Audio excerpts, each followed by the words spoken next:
Let me start with a question I wish more people asked themselves while there was still time to answer it honestly. When was the last time you looked at your money and felt proud? Not relieved, not grateful that another paycheck came in, not briefly comforted that the balance had not yet fallen as low as you feared.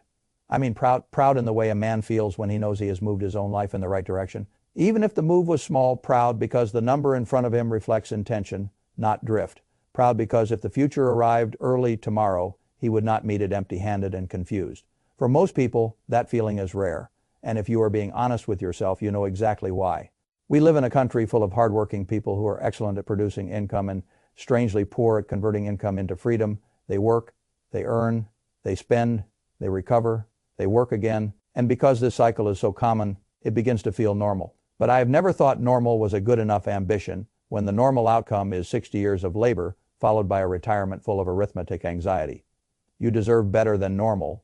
The trouble is that better than normal does not begin where most people think it begins. It does not begin with a hot stock. It does not begin with a brilliant trade. It does not begin with some secret product sold by a man in a suit who promises to make the whole thing easy, if you will. Only hand him your confusion and your fees. It begins somewhere much less glamorous. It begins with the gap. That is the word I want you to hold in your mind. The gap between what you earn and what you consume. The gap between what enters your life and what leaves it. The gap between the present version of you and the future version of you, and whether the present version behaves like a thief or a steward. That gap is where wealth begins. Not because money is spiritual, because arithmetic is. If you earn $5,000 and spend $5,000, then no matter how respectable you are, no matter how tired you are, no matter how intelligent you are not building wealth. You are renting your own life 1 month at a time. If you earn $5,000 and spend $4,000, then $1,000 becomes something extraordinary. It becomes retained choice. It becomes stored labor. It becomes protection against stupidity, against misfortune, against dependence, against the terrible human habit of arriving at old age with nothing but stories about how hard you worked. That is what the culture hides from people. It keeps them focused on earnings because earnings feel dignified and visible. A raise can be announced, a promotion can be admired, a new title can be printed on a business card. But the gap is quiet. No one applauds the gap. No one throws a party because you quietly refuse to enlarge your lifestyle at the exact pace your income enlarged. Yet that quiet refusal is the beginning of real wealth. I learned long ago that one of the most destructive habits in financial life is what people politely call lifestyle inflation. I have always thought the phrase was too soft.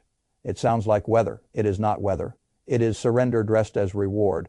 The raise comes in and the car changes. The bonus arrives and the vacation gets upgraded. The new title appears and suddenly the apartment, the wardrobe, the subscriptions, the dinners, the expectations, the social circle, and the definition of normal all move upward together. The individual tells himself he is simply enjoying the fruits of his labor. What he often does not see is that he has closed the very gap that could have changed his future. That is why I say most people are not mainly defeated by low income. They are defeated by the speed with which they translate income into obligation. Obligation is the silent killer of freedom. A car payment is not just a car payment, it is labor already promised away. A larger house is not just a house, it is future margin converted into present comfort. A permanently inflated lifestyle is not simply a preference. It is a structure that must be defended every month whether the world cooperates or not. And once you understand that, rule number 1 becomes too obvious and too powerful to ignore. Spend less than you earn. Always not dramatically, not theatrically, not in a way that turns life into punishment, but consciously, meaningfully. Without apology, if you are earning $5,000, learn to live on 4. If you are earning 10, resist the social pressure to consume 10. If you are earning more than you ever imagined possible, become even more suspicious of the instinct to let life swell around you like a gas filling whatever container is offered. The gap is the first engine. Once you have it, the next question becomes what to do with it. And this is where millions of people lose years without realizing it. They wait, they say they are waiting until they know more. Waiting until the market feels calmer. Waiting until inflation settles. Waiting until the election is over. Waiting until they have more money. Waiting until they have cleaned up the rest of life. Waiting until certainty gives them permission. I have watched people wait their way through a decade. Time is the one thing money cannot buy back for the beginner. That is why I have always believed that the first great financial sin is not ignorance. It is delay. People hear the word compounding and they nod as though they understand it. Most do not. They understand it as an idea the way a child understands distance on a map. They do not yet feel the emotional violence of what 10 years can mean if they are wasted. Let me make it plain. Take 2 people. One begins at 25 and invests $500 a month. The other waits until 35 and does exactly the same thing. They are equally intelligent. They invest in the same broad market. They earn roughly the same long run rate of return. They continue faithfully. The first one finishes with dramatically more money, not a little more, often 2 or 3 times more, depending on assumptions. Why? Because the first man was smarter, number. Because he had some secret asset class, number. Because he began the conversation with time while the second man delayed until time became more expensive. That is the second rule. Start now with what you have, not when the account feels impressive, not when your life looks organized enough to deserve the start.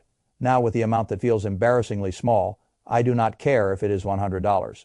I do not care if it is $200. The public imagines the beginning is important because of size. The beginning is important because it turns the abstract into the actual. The first automatic investment is not valuable because of its magnitude. It is valuable because it changes your identity. You stop being a person who intends to build wealth and become a person who has begun. That is a much bigger transition than most people appreciate. Once you begin, time becomes an accomplice instead of a spectator. Now, I want to say something that many people only learn after they pay for it in full. Starting is not the hardest part. Staying is harder. The market will, at some point, do its best to scare you out of your own future. It always does. People speak about this in slogans, but slogans are not enough when fear becomes real. You need to understand the mechanism.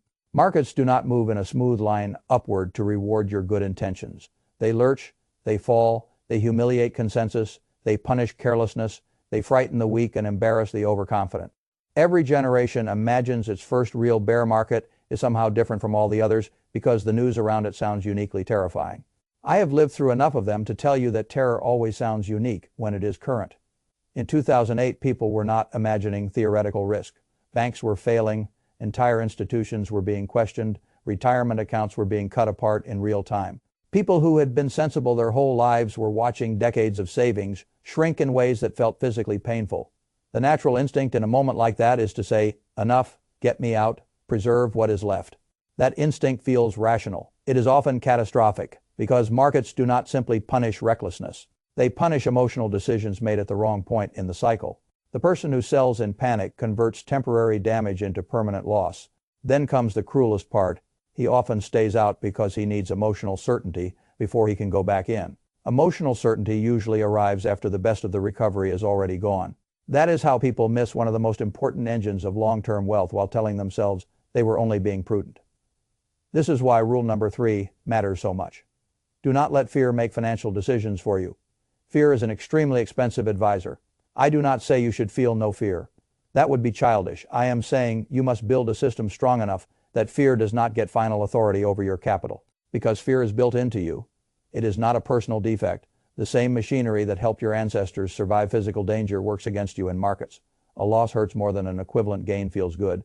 That is not poetry. It is how human beings are wired. Which means one of the most important financial tasks in adult life is to build protections against your own wiring. That is why automation matters. That is why written plans matter. That is why broad, low-cost investing matters for most people. That is why regular contributions matter. That is why having rules decided in calm periods matters. If you must rely on willpower alone in the middle of a panic, you have built an unkind system. I prefer kinder systems. The strongest financial systems are not built for your best moods. They are built to survive your worst ones. That is the 4th rule. Know yourself well enough to defend your future from your own impulses. Set the transfers automatically. Write down what you own and why you own it. Decide how often you will contribute before the market gives you a reason. Not to choose a broad investment approach that does not require you to be a genius each quarter. Have someone you trust who can speak to you with calm when your instincts turn theatrical. The best investors I have known were not always the men with the highest IQs in the room. Very often they were the men least likely to interrupt a good process, simply because their feelings got loud. That is discipline. And discipline is not a personality type. It is a structure that makes wise behavior easier than foolish behavior. Now let us speak about complexity. This is another place where millions of people lose time and money while congratulating themselves on being engaged. There is a man in every bull market who discovers investing and decides he is not merely going to invest, he is going to master the game. He will study charts, read research, track earnings, follow message boards, compare sectors, learn technical signals, rotate between themes, and develop a view about where the market is going next. At first he feels intelligent, then he feels important, then he feels active. Activity is the narcotic. Most investors who trade frequently are not being paid for insight. They are paying in time, taxes, stress, and mistakes for the privilege of feeling involved. When the numbers are finally added up, many of them underperform the simple strategy they spent years feeling too sophisticated to follow. This is not because simplicity is magical. It is because complexity often creates friction. and friction is expensive. Commissions may be lower than they once were, but taxation still exists, bid-ask spreads still exist, behavioral mistakes still exist, and cognitive fatigue certainly exists. The more you intervene, the more chances you give yourself to be wrong at exactly the wrong time. That is why rule number 5 matters. Complexity is not sophistication. Doing more is not the same as doing better. Some of the greatest wealth outcomes in American history came from painfully ordinary behavior. Buy broadly, add steadily, leave it alone. Let decades rather than quarters do the heavy lifting. People hate hearing that because they want a richer emotional story than the truth provides. But if your goal is actual wealth and not entertainment disguised as finance, simplicity is often the superior instrument. Then we arrive at debt. I have found that people become more honest when you talk about debt because debt is where the future begins sending messages to the present. There are debts that help and debts that eat. The distinction matters. A sensible mortgage on a property you can afford in a structure that leaves room for life to misbehave can be productive. Debt used to build a real business with real economics can be productive, but consumer debt, especially high interest consumer debt, is often just future labor sold cheaply to preserve present illusion. Credit cards are perhaps the clearest example. A card charging 20% interest is not a convenience instrument if you carry a balance. It is a machine that feeds on delay. Every dollar you leave there is working against you with far more discipline than most people ever work for themselves. This is why I have never understood people who invest aggressively while carrying expensive revolving debt. The mathematics do not justify the posture. You are asking your investments to outrun a predator that is already attached to your balance sheet. That is not investing. That is drift. Rule number 6 is simple and powerful. Kill high. Interest debt before you pretend to be building wealth elsewhere. It may not feel glamorous. It is one of the highest return uses of money available to ordinary people. When you eliminate an expensive liability, you are not just reducing a bill, you are increasing your future cash flow, lowering your fragility, and removing a claim on your life that was compounding against you every day. Then comes the emergency fund. This is one of those ideas so basic that people stop hearing what it really means. 3 to 6 months of expenses. Liquid, boring, accessible. Most people nod and keep moving. They think of it as one more responsible person suggestion. That is too small a reading of it. An emergency fund is not merely a pile of cash for mishaps. It is financial insulation. It is the barrier between a difficult life event and a stupid financial decision. The heater fails, the job disappears, the roof leaks, the transmission dies. A parent needs help without cash. The event forces a reaction: debt, liquidation, panic. Selling assets at the wrong time. Borrowing on bad terms, telling yourself you will fix it later. With cash, the event is still unpleasant, but it does not immediately rewrite the rest of your financial system. That matters more than people think. The emergency fund protects the plan from life. That is why I say rule number 7 is not optional. Build the fortress before you try to build the empire. Get the buffer in place. Get the expensive debt under control. Make sure the ordinary disruptions of adult life do not automatically become financial crises. Only then should you try to become more aggressive. Now, I want to say something people often skip because it sounds soft when compared to math. Why? Not the abstract why of philosophy, the concrete why of your actual life. What is this money for? Because if wealth is only a number, you will eventually betray it for a mood. You need something stronger. Do you want to retire without dependence? Do you want to help your children without becoming their burden later? Do you want to leave work before your body forces the question? Do you want to travel? Do you want to be generous? Do you want the right to walk away from humiliation because you do not need the next paycheck badly enough to surrender your dignity? Those are different whys, but you need one. Otherwise, every spending decision becomes a contest between immediate desire and abstract future benefit, and immediate desire usually has the better lawyer. Purpose changes that. Purpose makes discipline coherent. Without a why, discipline feels like deprivation. With a why, discipline becomes direction. That is why rule number 8 matters so deeply. Get clear on what money is supposed to do for your life. Write it down, read it when the culture around you begins whispering that consumption is success. Because the culture is designed to separate you from your gap. It wants your future to remain negotiable. Your clarity is how you defend yourself. Now let us speak to the person who feels late. There is always someone listening who thinks, this would have mattered 10 years ago. I did not start at 25. I did not know at 30. I have made mistakes. I have spent too much. I have delayed too long. Good welcome to being human. The only financial error that becomes absolutely fatal is the decision to do nothing because you are embarrassed you did not start sooner.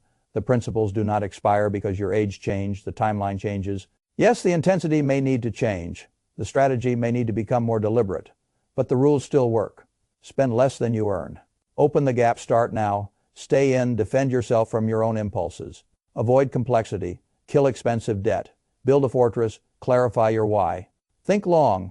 These are not youth only laws. They are adult laws. That is why rule number 9 is so important. Progress over perfection. Always the person who begins at 50 with serious discipline is in a better position than the person who knew what to do at 30 and spent 20 years postponing the start. Now, I want to come to the final rule because it sits underneath everything else.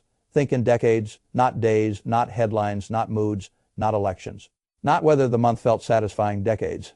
This is the part modern life hates most.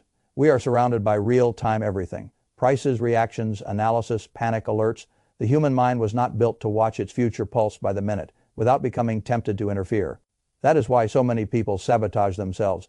They are not stupid. They are overexposed to noise. The person who builds wealth learns to shorten the feedback loop in behavior and lengthen the feedback loop in evaluation. He contributes regularly, reviews intelligently, but judges success over years. He does not ask whether the market justified him this week. He asks whether his system remains sound. He does not ask whether the account rose enough this month to flatter his effort. He asks whether the machine is still intact. That is what serious long-term thinking looks like. It is not passive, it is patient. And patience is not inertia. It is the willingness to let time do work that panic would interrupt. This is the 10th rule. Think in decades, not days. If you do that, something very interesting happens. Small decisions stop feeling small. The extra transfer to savings, the skipped luxury, the calm refusal to sell in a panic, the boring monthly investment, the paid-off debt, the buffer quietly growing in the background. None of these moments looks like a turning point when it happens. But wealth is not usually built at obvious turning points. It is built in thousands of unremarkable moments that later reveal themselves to have been turning points all along. That is why I do not believe wealth is mainly a destination. It is a direction. You choose it quietly over and over again, long before anyone else can see where you are headed. And if you do that long enough, people will eventually call you disciplined, prudent, lucky, or gifted. They will admire the visible result and miss the hidden years where the real work was being done. That is fine. They are not required to understand your life. You are, if you remember nothing else from what I have said. Remember this: the distance between where you are and where you want to be financially is usually not closed by genius. It is closed by a series of plain decisions repeated long enough to become identity. Open the gap, protect the gap, invest the gap. Do not panic when the market punishes the impatient. Do not let complexity seduce you. Do not let debt enslave you. Build your fortress, know why you are doing it. And then stay with the process long enough that the process becomes the sort of quiet force the world mistakes for luck. That is how $100 becomes a great deal more, not by miracle, by structure, not by drama, by repetition, not by waiting for some future version of you to become worthy, by starting now while you are still ordinary, still uncertain, still imperfect, and still fully capable of changing the rest of your life. That is the whole thing, and it is enough.